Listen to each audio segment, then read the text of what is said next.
2014 में ये दुआ फाउंडेशन का हमने शुरुआत की थी और इसके ज़रिए बहुत सारे मुख्तलिफ प्रोग्राम्स हम लेते हैं।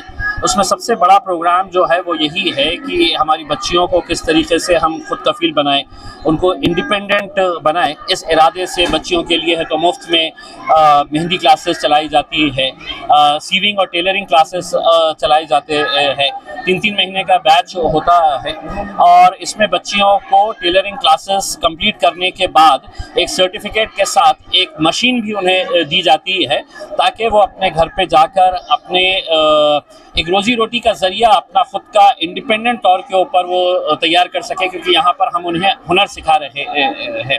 साथ ही साथ दुआ फाउंडेशन के ज़रिए 3 एम्बुलेंसेस हम चलाते हैं जो मुफ्त में चलाए जाते हैं। हमने पुलिस ट्रेनिंग कैंप का भी ऑर्गेनाइज किया है दुआ फाउंडेशन के ज़रिए, जिसमें लड़के और लड़कियों को हम ट्रेनिंग देते हैं पुलिस में भर्ती होने के लिए। तो ऐसे मुख्तलिफ प्रोग्राम दुआ फाउंडेशन के लिए ज़रिए चलाए जाते हैं। वैसे तो बैच 50 का होता है, लेकिन इतनी सारी जब बच्चियां आती है हर एक की उम्मीद होती है कि मेरा भी नंबर इसके अंदर लग जाए। हम किसी का भी कोई रिकमेंडेशन नहीं लेते हैं, बच्चियों के सामने ही उनका चिट्ठियां उठाई जाती है।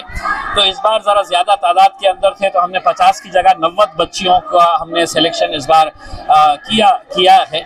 मकसद यही है कि लोग साथ जुड़ते गए तो ये जो ज़रूरतमंद बच्चियाँ हैं उनको एक हुनर मिलेगा और उनको एक रोज़ी रोटी का ज़रिया तैयार करने का हमारा एक इरादा है। आगे इन फ्यूचर में कितना बड़ा बैच हो सकता है? अभी 50 का बैच है। देखिए, अभी 50 का बैच था तो अब हमने उसको 90 कर दिए हैं, तो यकीनन ये बैचेस और भी बढ़ाए जाएंगे। और अगर इसके अंदर अगर लोग साथ में जुड़ते गए तो हमारे पास इंफ्रास्ट्रक्चर मौजूद है, अच्छे टीचर्स है सिखाने के लिए। 1 रुपया भी किसी से इसमें लिया नहीं जाता है, कोई भी कोर्स के लिए 1 रुपया नहीं लिया जाता है, पूरा मुफ्त में इनको ये कराया जाता है, ट्रेनिंग दी जाती है। इसी वजह से आप बच्चियों के अंदर जो बेचैनी थी कि मेरा भी नंबर लगना चाहिए, मेरा भी नंबर लगना चाहिए, आप देख सकते हैं इसमें। लेकिन हमारी भी अपनी कुछ मजबूरियाँ हैं, कुछ लिमिटेशंस है जिसकी वजह से हम ये पूरा नहीं कर पाते हैं। वरना हमारी तो ख्वाहिश ये है कि जितने बच्चियों ने हमारे पास अप्लाई किया है वो सब बच्चियों को हम ट्रेनिंग दे सके। इसलिए मैं कहता हूं कि लोग अगर जुड़ते गए तो यकीनन इसको और बढ़ा सकें। आदर्श पथ संस्था की 2 प्रॉपर्टी बेचने के लिए नीलामी, लेकिन आपकी जो मेहनत है वो रंग लाई, क्या कहेंगे? देखिए, मैंने शुरुआत से ये कहा है कि ये हिंदुस्तान का पहला केस होगा कि जहां पर किसी एक सोसाइटी का पैसा जो डूब गया था पूरी तरीके से, वो पैसा 1-1 रुपया वो उनके ठेवीदार जो है उनको वापस दिया जाएगा। ये महाराष्ट्र में तो छोड़ दीजिएगा, आप पूरे हिंदुस्तान में कहीं पर भी नहीं हुआ है कि इतने कम पीरियड के अंदर ये पूरे प्रॉपर्टीज़ आइडेंटिफाई करके उसको नीलामी के लिए लाया गया है। 2 प्रॉपर्टीज़ ऑलरेडी ऑक्शन के लिए आ चुकी है और भी प्रॉपर्टीज़ अभी ऑक्शन के लिए आएगी। मेरा मकसद यही है कि जल्द से जल्द ये ज़रूरतमंद तकरीबन 60-62 हज़ार लोग जो है उनका पैसा 1-1 रुपया वापस करना। औकाफ बोर्ड की जो अभी कार्रवाई हो रही है, जालना रोड पे बड़ी प्रॉपर्टी के होल्डर्स को नोटिस इश्यू की गई है, आप मुतमईन हैं ये सारी कार्रवाई से? देखिए, ये पहली मरतबा ऐसा हो रहा है कि इतने सारे पुलिस केसेस रजिस्टर हो रहे हैं, इतनी सारी प्रॉपर्टीज़ रिकवर करने की बात हो रही है। अभी जालना रोड के ऊपर तकरीबन 29 ऐसे प्रॉपर्टीज़ हैं जिनको नोटिस इशू किए गए हैं। इसमें दिक्कत ये है कि वक्फ बोर्ड जैसे ही कोई कार्रवाई करना चाहता है लोग कोर्ट में पहुंच जाते हैं, कभी नीचे का कोर्ट स्टे दे देता है, कभी हाई कोर्ट स्टे दे देता है। तो ये रुकावटों की वजह से हमें बहुत सारी दिक्कतों का सामना करना पड़ता है। लेकिन उसके बावजूद भी महाराष्ट्र के अंदर बहुत सारे ऐसे केसेस हो रहे हैं। नांदेड़ के अंदर अभी FIR करने का है तो हमने फैसला लिया है। शोलापुर का एक मैटर है, उसके अंदर FIR रजिस्टर करने का मैटर लिया है।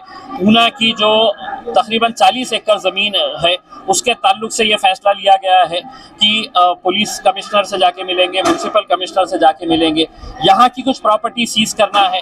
लेकिन उसमें कुछ पुलिस वालों ने रुकावट लेकर आई है, तो हमने ये तय किया है कि अगले हफ्ते बोर्ड के मेंबर्स आएंगे और पुलिस कमिश्नर के साथ मुलाकात करके वो प्रॉपर्टीज़ के अंदर कोई रुकावट ना पैदा करे, इसके लिए कोशिश जारी है। आरोग्य विभाग की जो पद भर्ती है उस पर भी आप मुतमईन हैं? आप उसके लिए कोर्ट भी गए थे, उसमें लड़े थे आप? देखिए, अल्हम्दुलिल्लाह परसों के दिन जो महाराष्ट्र सरकार ने जो फैसला लिया है कि एक नया कमीशन बनाया जा रहा है जिसके तहत मेडिकल के जितने भी पोस्ट है उसको जल्द से जल्द भरने के लिए एक नया कमीशन जो तैयार किया जा रहा है, उस नोटिफिकेशन के अंदर उन्होंने ये साफ लिखा है कि Aurangabad bench of Bombay high court के अंदर जो PIL नंबर 47/2021 है ये मेरी PIL है, वो मेरी जनहित याचिका है जिसके ऊपर ये कार्रवाई की जा रही है।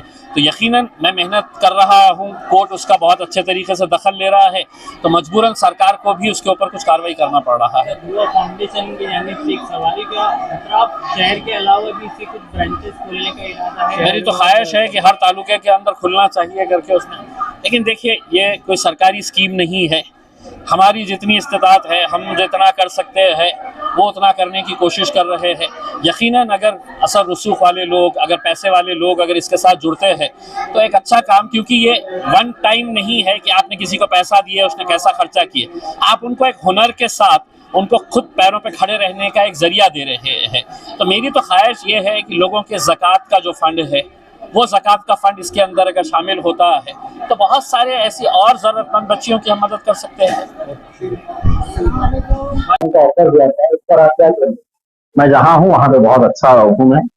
सरकार भाई को मैं मुबारकबाद देता हूँ कि उन्होंने महाराष्ट्र सरकार के अंदर है, हुकूमत के अंदर है और माइनॉरिटी के मिनिस्टर है।